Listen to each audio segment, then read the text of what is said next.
Born in the U.S. to Haitian parents, he has followed quite an unusual path to the Olympics.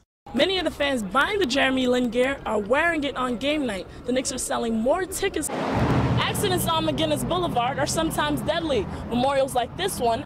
Black-owned businesses, both here in Harlem and elsewhere, have the lowest survival rate. You have to eat meat to gain muscle, right? Think again.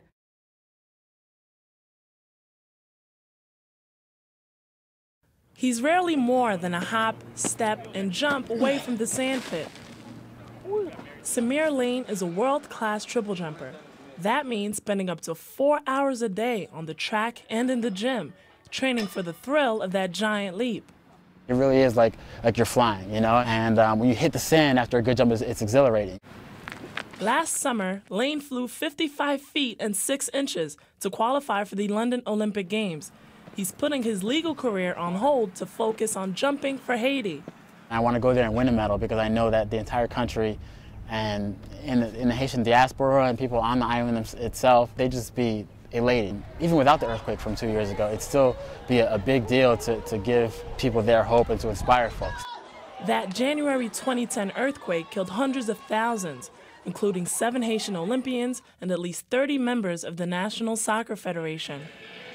Lane was not in Haiti during the tragedy, but was still deeply hurt and felt compelled to help. As an athlete, you realize that this is a way for sport, for me to use sport, and my teammates to use sport to inspire others to rebuild the country, to do great things. Qualifying for the Olympic Games is one thing, winning is another. Haiti has not won an Olympic medal since 1928. To break the dry spell, Samir Lane will have to beat out more than 20 other triple jumpers. Accomplishing that goal comes with a price, not just figuratively with the time spent training, but literally. Funding for hotels, plane fare, and training camps is limited. The Haitian Olympic Committee is trying to raise $300,000 to support Lane and other athletes headed to London. So far, the Haitian government has not provided any funds. Some Haitians are taking matters into their own hands. Author Richard Gentil organized a fundraising event at this bookstore in Brooklyn. He says all proceeds will go straight to the Olympic team. You can't really train when you have financial burdens, you know. So it's about alleviating these burdens and hopefully get these athletes the peace of mind that they need so they can concentrate on their sport. Lane believes any support takes him a step closer to his goal, making history in London. I'm going to make all my supporters and fans proud, and I'm gonna go out there like it's my last meet ever. In Virginia, I'm Sarah Kazadi. Think twice before crossing McGinnis Boulevard in Greenpoint, Brooklyn. That's a warning from neighborhood locals who say speeding drivers treat the boulevard as a raceway.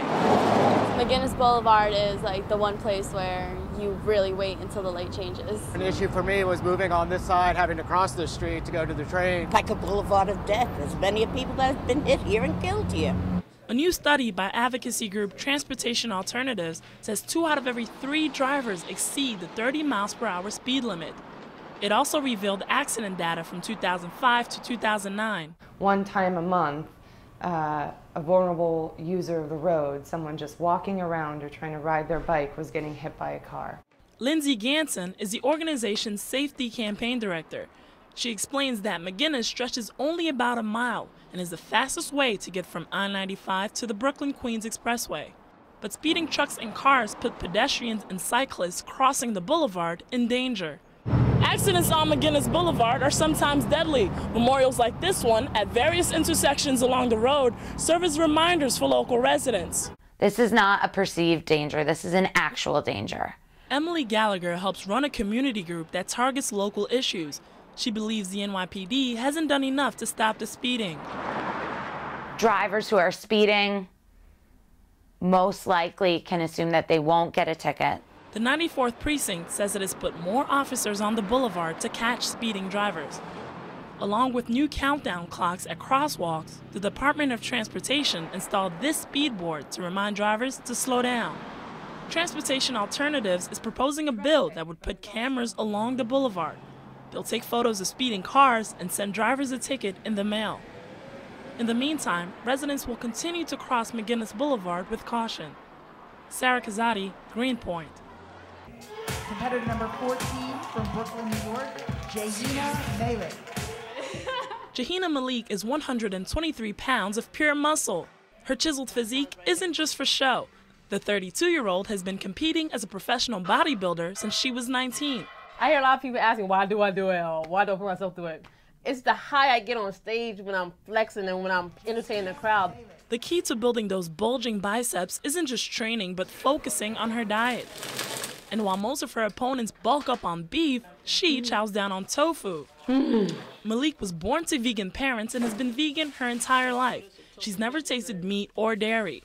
I blow people's minds away when they see me and knowing I'm a vegan and I'm bodybuilding and I have this much, and I was able to put muscle on like this. To complement her diet, Malik takes a laundry list of supplements. Vegan guard. But veganism still poses a challenge for athletes who need all the energy they can get. Dietitian Brooke Paw, who has spent years tailoring nutrition plans for athletes, says they can maintain a vegan diet with the right help. If you're going to be a vegan athlete, you probably should be doing with some sort of supervision, or at least, meet with an expert, meet with a dietitian. Though Jahina Malik may be one of the very few professional athletes who've been vegan since birth, she's definitely not the only vegan athlete out there. In different sports, athletes past and present have picked a vegan diet.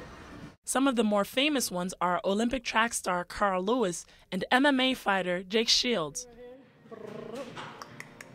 Malik has spent the last 3 months molding her body into a lean green machine. Her next competition is just 1 week away, and it'll put all of her training and dieting to the test. In Brooklyn, I'm Sarah Kazadi.